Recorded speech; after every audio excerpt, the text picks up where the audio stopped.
আসসালামু আলাইকুম প্রিয় শিক্ষার্থীরা, মডেল একাডেমি অনলাইন ক্লাসে তোমাদেরকে স্বাগতম। আমি আশরাফ খান রাসেল। আমি আজকে ক্লাস 3 বাংলাদেশ ও বিশ্ব পরিচয় সম্পর্কে জানবো। তার আগে জেনে নিই তোমরা কেমন আছো। আশা করি সবাই ভালো আছো। আমিও তোমাদের দোয়া ইনশাআল্লাহ আল্লাহর ইচ্ছায় ভালো আছি। প্রিয় শিক্ষার্থীরা, গত ক্লাসে আমরা বাংলাদেশের জনসংখ্যা সম্পর্কে জেনেছি। কি পরিমাণ বাংলাদেশের জনসংখ্যা রয়েছে, বাংলাদেশ পৃথিবীতে কততম অবস্থানে রয়েছে জনসংখ্যার দিক থেকে, এবং জনসংখ্যার দিক থেকে বাংলাদেশের অবস্থান কততম। প্রিয় শিক্ষার্থীরা, আমি আশা করি গত অধ্যায়ের যে বিষয় টপিকসটা ছিল সেই টপিকসটা তোমরা ভালোভাবে পড়েছো। আজকে তার পরবর্তী যে টপিকসটা রয়েছে সেই টপিক সম্বন্ধে আজকে আমরা জানব। প্রিয় শিক্ষার্থীরা, দেখো বাংলাদেশের জনসংখ্যা একটি দেশের জনসংখ্যার উপর দেশের ভাবমূর্তি অবশ্যই নির্ভর করে। যেমন যে দেশের জনসংখ্যা বেশি যদি অতিরিক্ত থাকে তাহলে সেটাকে জনসংখ্যার বিস্ফোরণ বলা হয়। পক্ষান্তরে জনসংখ্যা যদি জনসম্পদে রূপান্তরিত হয় তাহলে অবশ্যই সেই দেশের অর্থনৈতিক সমৃদ্ধি খুব দ্রুত সম্ভব হয়। তাহলে অবশ্যই জনসংখ্যা বিষয়ে যে অধ্যায়টা রয়েছে এই অধ্যায়টা আমাদের জন্য খুবই গুরুত্বপূর্ণ। আমি আশা করি অবশ্যই ক্লাসটা তোমরা মনোযোগ সহকারে দেখবে। বাংলাদেশের জনসংখ্যা ও পরিবার, বড় পরিবার, ছোট পরিবার। এখানে আমি জনসংখ্যা ও পরিবারের যে বিষয়টি রয়েছে দুটি ভাবে আমি আলাদা করেছি। একটি হচ্ছে বড় পরিবার, আরেকটি হচ্ছে ছোট পরিবার। প্রিয় শিক্ষার্থীরা, আমাদের সমাজে দেখা যায় যে অনেক পরিবার বড় পরিবার রয়েছে। বড় পরিবার বলতে বুঝি যে পরিবারের লোক সংখ্যা বেশি। ছোট পরিবার বলতে বোঝায় যে পরিবারে আমরা লোক সংখ্যা তুলনামূলকভাবে কম থাকে। তাহলে দেখো, বড় পরিবারের সমাজে অনেক ধরনের সমস্যার সৃষ্টি হতে পারে। পক্ষান্তরে ছোট পরিবারে অনেক ধরনের, বড় পরিবারের যে অসুবিধাগুলো থাকে ছোট পরিবারে সেগুলো সুবিধা থাকে। এটা আমাদের জন্য জানা অবশ্যই প্রয়োজন। আসলে আজকে আমরা দেখি যে বড় পরিবারে কি ধরনের বা কোন কোন অসুবিধাগুলো থাকতে পারে। বড় পরিবারের সমস্যা, বড় পরিবারে বিভিন্ন সমস্যা থাকতে পারে। যেমন সবাই পুষ্টিকর খাবার পায় না। আমাদের দেশে মূলত পরিবারে একজন থাকে যিনি আমাদের অর্থনৈতিক সাপোর্ট দিয়ে থাকেন। এখন যিনি একজন আয় করার মতো যিনি লোক থাকেন তার পক্ষে তার যে ইনকাম হয় সেই ইনকাম দিয়ে বা তার যে আয় হয় সে আয় দিয়ে পরিবারের সবাইকে সঠিক পুষ্টি দিতে অক্ষম হয় বা পারে না। এটা পরিবারের অন্যদের জন্য একটি সমস্যার সৃষ্টি হয়। প্রয়োজনীয় পোশাকের অভাব, আয় করার লোক কম কিন্তু পরিবারের লোক সংখ্যা অনেক বেশি। সেই ক্ষেত্রে কি সবাইকে সমান এবং সুন্দর পোশাক বা প্রয়োজনীয় পোশাক দিতে পারে না।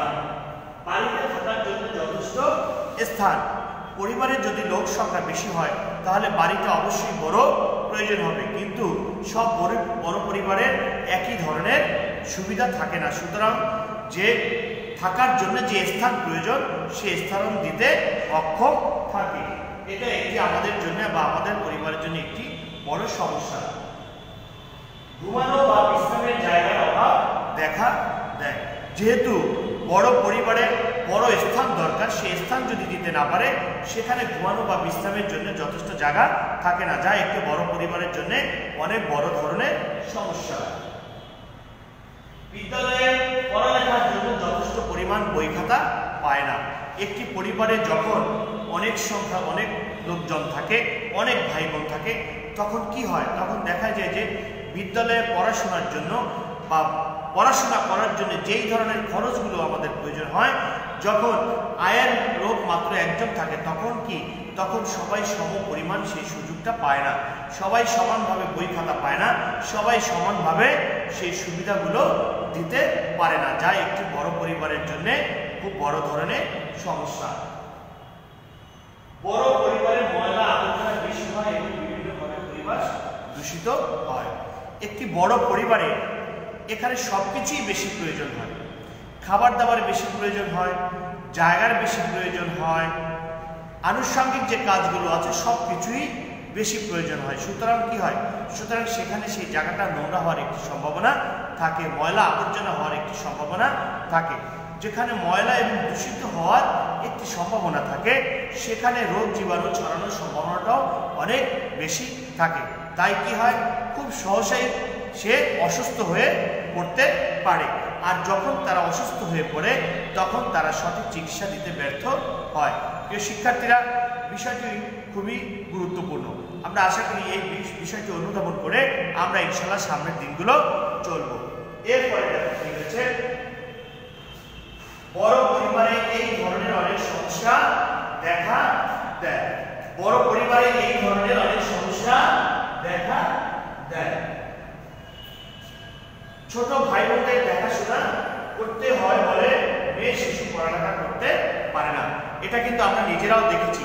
একটি বড় পরিবারে যাদের ছোট ছোট ভাই বোন থাকে, অনেক সময় কি দেখা যায় যে বড় বোন তখন ওই ছোট ভাই বোনদের কি লালন পালন করে তাদেরকে নিয়ে সময় কাটাবে অথবা তাদের সঙ্গে তাদেরকে থাকতে হয়। যার কারণে কি হয়, ওই বোন বা ওই মেয়ে শিশু স্কুলে যেতে পারে না।